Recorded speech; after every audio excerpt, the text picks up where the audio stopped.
Ideally at night we'd still be able to just take off and turn on our way, but that's not going to be the case here. And at night when you can't see any of the hazards, it becomes really important to form a clear mental picture of the lay of the land. Naturally, the sectional is a good place to start. Here it shows some pretty high terrain, especially a few miles east of the airport, but there's some immediately to the west too, and it's hard to tell exactly what departure path might be safe. Maybe following the highway to the south initially would work, but maybe not. So we need some better knowledge of the terrain. One early clue that we'd need to do some departure planning was ForeFlight's profile view indicating a terrain strike on the climb. And we can see this more dramatically by opening the 3D view. So this is the projected path if we were to take off and climb directly on course. And you can see it does stay clear of terrain. The reason ForeFlight is predicting a terrain strike is that it's using a corridor that's 4 miles wide. But it does come pretty close to the hills on the right, and there's a good chance we won't be able to see those. Aerial imagery in 3D can be a great source. Here's what the area looks like in Google Earth. There's some serious terrain immediately west of the airport and a lower, flatter area to the east. So certainly any safe departure is not going to involve a quick turn to the west, but maybe we could stay over the valley. It's clear from this why the published traffic patterns use the east side of the airport.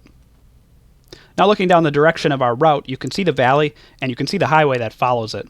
The highway could be useful, but we definitely want to be a little east of it, and we might lose sight of it around the hills. In Google Earth, you can move the mouse cursor over terrain to see the elevation of a spot, and here some of these smaller hills go as high as 1,000 MSL. That's about 300 feet above the road, and highways only have as many lights as there are cars. Late at night, this road might not be as visible as we'd like, but flying down the valley might still be a good idea if we can navigate it. One option that works pretty much everywhere is a climbing spiral above the airport, essentially just a climbing traffic pattern until we get to a safe en route altitude. There's no terrain directly above an airport, so you'd circle until reaching a safe en route altitude, but it also carries more risk of disorientation in the climb. The bank reduces the climb rate, and then we acclimate to the turn, and inadvertently let it get steeper, and then the climb becomes a descent, and there are fewer references at night to catch this as it happens. Instrument flying is all about not hitting things that you can't see, and so often you'll find that there are specific procedures in place that do that job, and sometimes they're accessible to VFR pilots too. So it's a good idea to ask for the help of an instrument instructor in some of these cases in planning a departure out of an airport like this. And I'm an instrument instructor, so let's take a look at what some of the instrument procedures are that are available here. First of all, some airports just don't have any IFR procedures associated with them, and so at those airports you'd be on your own. You won't find any IFR procedure that guarantees any obstacle protection. How do you know which airports those are? The easiest way is to use the low altitude IFR en route chart, and airports that are green or blue have at least one instrument approach. Brown airports don't. Airports that have instrument approaches, the green and blue ones, have also been surveyed for instrument departures, and airports without, the brown ones, have not. So at Angwin Parrott Field, for example, you'd be on your own. But Ukiah, our departure airport, is green, so it does have instrument procedures and has been surveyed for departures. The departure survey is done for each runway, and there are a few possibilities that might result from it. The first is that the airport might meet what's called diverse departure criteria. That'll be the case if it's possible to safely take off and turn in any direction under a few basic parameters. Number one is cross the departure end of the runway at least 35 feet AGL. And even on short runways, you're probably routinely well above 35 feet by the end. Number two is no turns prior to 400 feet AGL. And number three is that you need to climb at least 200 feet per nautical mile until reaching a safe en route altitude. Notice that it's 200 feet per mile rather than the feet per minute that you'd get from your vertical speed indicator. The vertical speed that correlates to depends on your ground speed. Let's say we're climbing at 90 knots ground speed. That's 1.5 miles per minute, so multiplying 200 feet per nautical mile by 1.5 miles per minute, we need to climb at least 300 feet per minute. That's usually no problem, even in a Cessna 150, unless we're at very high density altitudes. But remember that these climb gradients depend on ground speed. 90 knots is usually a good number to use in a 172, and it makes the mental math simple, but a strong tailwind in the climb might warrant using a higher speed for the calculation. There is also a chart that you can reference for these calculations, but the mental math is pretty straightforward. These 3 points are also the assumed criteria for all IFR departures where they're not amended by a specific procedure. So what happens if the survey determines that a departure using the diverse criteria isn't safe in one or more directions? In that case, either a departure procedure with a specific route to fly will be created, called an obstacle departure procedure, or the required climb gradient will be increased, or both. The takeoff minimums document contains any published obstacle departure procedures. In ForeFlight, you can access that from the Airports tab, and then Procedures, then Departure, and Takeoff Minimums. This document has all the airports in the region sorted by name, so we need to page through to find Ukiah. And here's the procedure for Ukiah. If runway 15 is used, it's simple. It's a heading of 151 degrees to 3,100 feet before proceeding on course. That means that after 3,100 feet, we can turn in any direction while continuing to climb to a safe altitude. It's simple, but there's a serious gotcha here.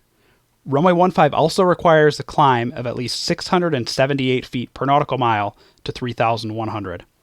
Remember, that's feet per mile, not feet per minute. At 90 knots, 1.5 miles per minute, 678 feet per nautical mile equals over 1,000 feet per minute of climb rate. That's definitely a problem for a typical 172. So this procedure for runway 15 is not going to work for us. If we needed to use runway 15, though, there is another option. Both runways offer a visual climb over the airport, or VCOA. For runways 15 and 33, it says we need to obtain ATC approval for a climb in visual conditions when requesting an IFR clearance. That, of course, doesn't apply to us if we're VFR. But then it says we climb in visual conditions to cross Ukiah Municipal Airport at or above 3,700 before proceeding on course. That's basically the spiraling climb over the airport we discussed earlier, and here it's even been surveyed and approved for IFR. It's usually a viable VFR option, but here the fact that it's published gives some extra confidence. And by the way, the fact that the VCOA ends at 3,700 feet doesn't mean that 3,700 is a safe altitude to level off and proceed on course.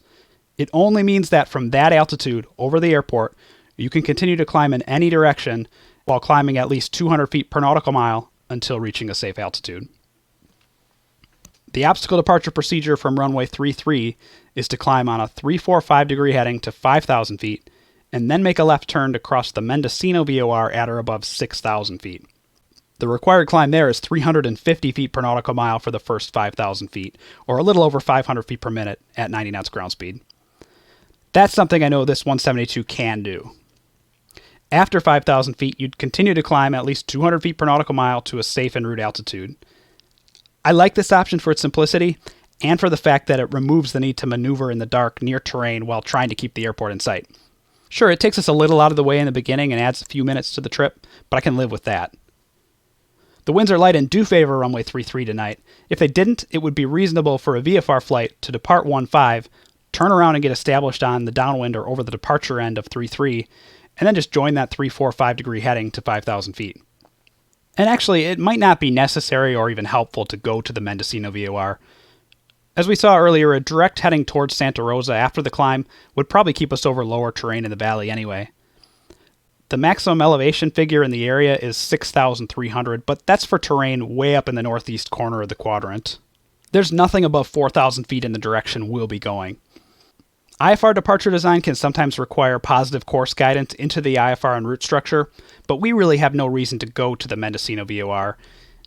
We have GPS, and direct to Santa Rosa once reaching 5,000 will work just fine. IFR departures are a knowledge area where many instrument pilots are weak. There's a lot of nuance and traps that you can fall into without thorough knowledge, and there's a lot of variety too. Some of these departures involve climbing in specific holding patterns. Some are charted and require loading a GPS-based procedure. So be careful about looking these up and using them on your own without an instrument rating.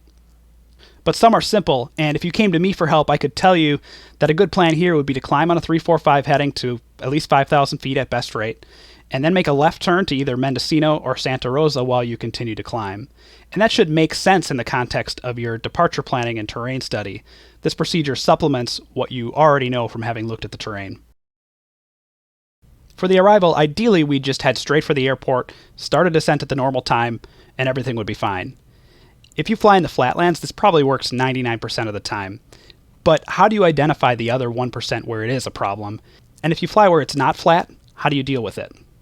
One conservative approach would be to stay comfortably above the MEFs, say 1,000 feet above, until over the airport, and then spiral down into the traffic pattern.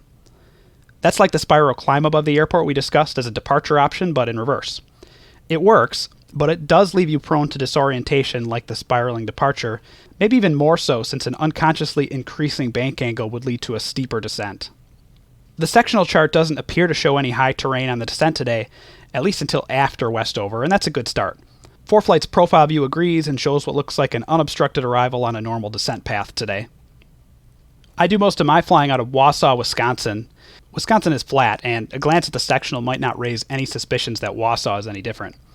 But these towers several miles west of the airport are on top of a 600-foot hill. An early turnout to the west, or an early descent to pattern altitude from the west, would come perilously close. If you previously flew into Wausau in the daytime, the hazard would be obvious. And it's obvious in 3D imagery like Google Earth. So let's zoom in on Westover Field in Google Earth, and ForeFlight's 3D view would work here too. It doesn't look like there's any significant terrain in the immediate vicinity of the airport, but it does rise to the east. And I do see that it's not flat, and that rolling terrain could have some interesting side effects. Take a look at the approach to runway 19. First, this could be a black hole approach. There's not a lot on the approach path that'll be lit up. Maybe a couple houses, maybe some headlights on the road, but otherwise it's probably going to be pretty dark. The tendency on a black hole approach is to come up short, or to fly a flat approach, and the way the terrain slopes here might exaggerate that. See the upslope here? That could have the same effect as an upsloping runway. Any lights nearer to us will be lower than they would be if the ground were level, which could be disorienting, and it could lead us to believe we're higher or on a steeper descent path than we actually are.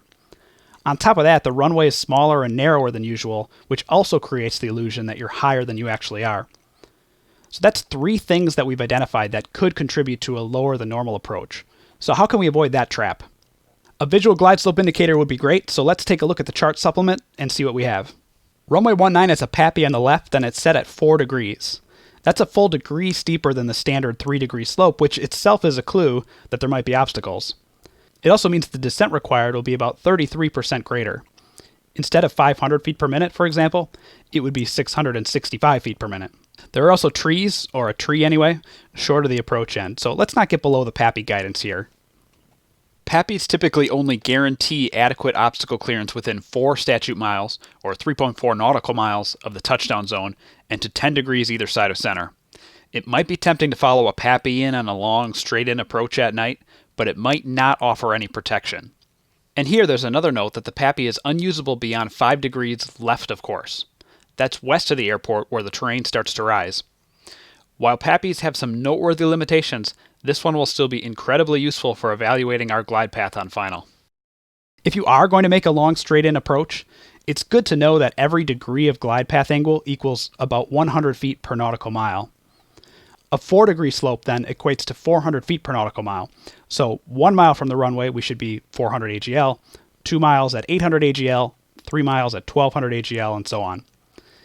That won't necessarily guarantee any obstacle clearance, but it will help in establishing a stabilized approach outside the range of the PAPI. But a long straight-in approach might not be the best plan at night either. When it's dark, flying a normal pattern offers its usual checkpoints. Setting up a half mile or so from the runway on downwind, and then turning base when the runway is about 45 degrees behind, and setting up to join final at around 500 AGL are all checkpoints that work equally well at night and can offer sanity checks against the traps set by night illusions. Some of the other notes from the chart supplement. All of the lights are pilot controlled on the CTAF frequency, including the runway end identifier lights, the PAPIs, and the runway lights. That can be very helpful for spotting the airport. When we think we have the beacon in sight, we can cycle the lights up and down, and we should see a change. Some airports have lights that are on continuously, and others are just unlit, so these are good things to look out for. And remember that many lights are on a 15-minute timer.